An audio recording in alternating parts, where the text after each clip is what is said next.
You're listening to the Daily Sales Tips Podcast, and I'm your host, Scott Ingram. I thought I was going to have to do a big, long intro to explain a bit of a shift that you might hear in the podcast over the next few weeks.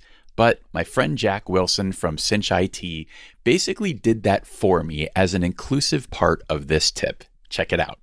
Hey there, sales success community. I'm Jack Wilson, back with another tip. And this time it was prompted in vintage Scott Ingram fashion. See, when you listen to this podcast, you become a part of a broader community. And like most communities, this one has a set of values. One of the most important of which is value itself. In an email to regular contributors, Scott asked us a question that gave me pause. He asked not what should we be doing, but what are we actually doing to be helpful to our prospects and customers right now? Talk about value. He asked us to go deeper and to outline the tangible and actionable steps we're taking in the hopes that others can follow in our footsteps. So right now, I'm walking the talk that I've believed in for many years, and you can do the same. I'm taking this opportunity to transcend my job description, to forget about my core competence, and to literally put myself in the shoes of my prospects and customers. See, I work in the IT industry, but what my customers need more than IT support right now is help surviving. When you think about it, their revenue is your revenue, because without it, nobody gets to execute on what they're best at. So right now, my colleagues and I are making sure to verse ourselves in the nuance of the newly minted CARES Act.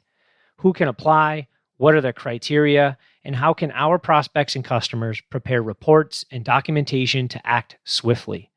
This, of course, has nothing to do with IT, but it doesn't mean we can't apply ourselves to quickly become trusted advisors.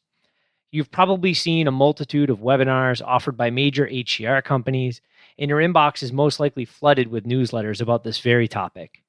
Bottom line is, the information is out there, no matter your field.